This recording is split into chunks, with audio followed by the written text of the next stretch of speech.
Jesus, groot beamal, sterke verlosser, magtige Heer en Heiland, Immanuel, God is met ons, reddende Heere, levende woord. Goeiedag. Prof. Koenig het gister daarop gewys dat die algemene taalgebruik in die gebiede waarin die Nuwe Testamentiese skrywers geleef en gewerk het, Grieks, nie die enigste rede kan wees waarom hulle verkies het om uit die Septuagint te vertaal eerder as uit die Hebreëse Ou Testament nie. Want selfs Jakobus, wat in Jerusalem gewerk het, waar daar Aramees gepraat is, verkies die LXX bo die Hebreëus. Onder die tendense in hierdie vertaling is twee belangrik.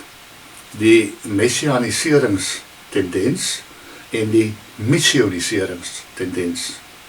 Die eerste tendens het met Messias te doen. Die Griekse vertalers het die neiging gehad om tekste wat nie regtig na 'n komende Messias verwys het nie, so te vertaal, dat 'n mens dit messiaans kan interpreteer. In Genesis 47 vers 31 het die Septuagint scepter, terwyl die Hebreëus bet het. En Jakob het daar op sy scepter, in plaas van sy bed, gebuig voor God. Die vertalers van die Septuagint doen dit, omdat scepter telkens in verband met die Messias gebruik word. Byvoorbeeld in Psalm 2 vers 9, 110 vers 2. En hulle wou dus met hierdie vertaling die indruk skep dat Jakob 'n tipe van die komende Messias is. Ook in Jesaja 11 vers 1 vertaal die Septuagint heerserstaf in plaas van takkie en bereik dan dieselfde effek. In Numeri 24 vers 7 lees die Hebreëus: Israel se waterkruike loop oor. Hy saai waar oorvloed water is. Dit word in die Grieks vertaal as: iemand sal uit sy nageslag kom en hy sal heers oor baie volke. En onmiddellik laat dit weer aan die Messias dink.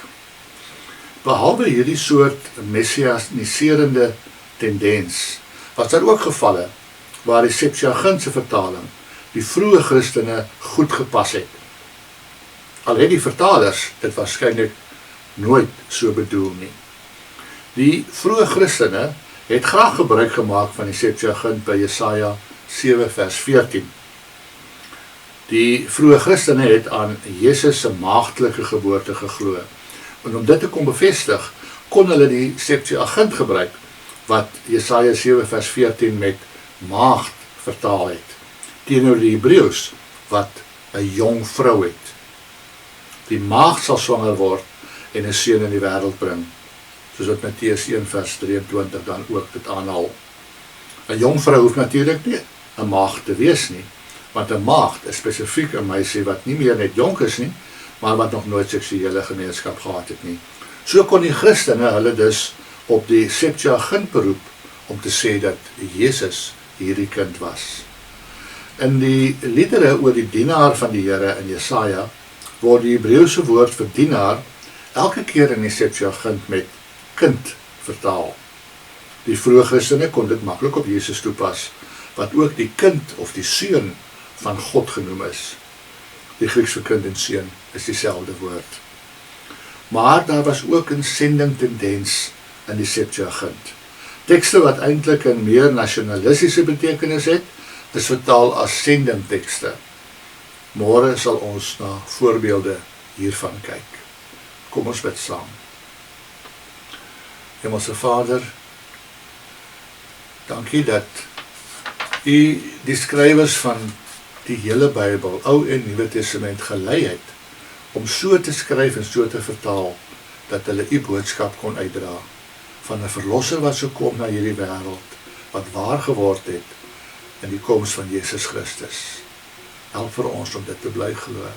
Amen.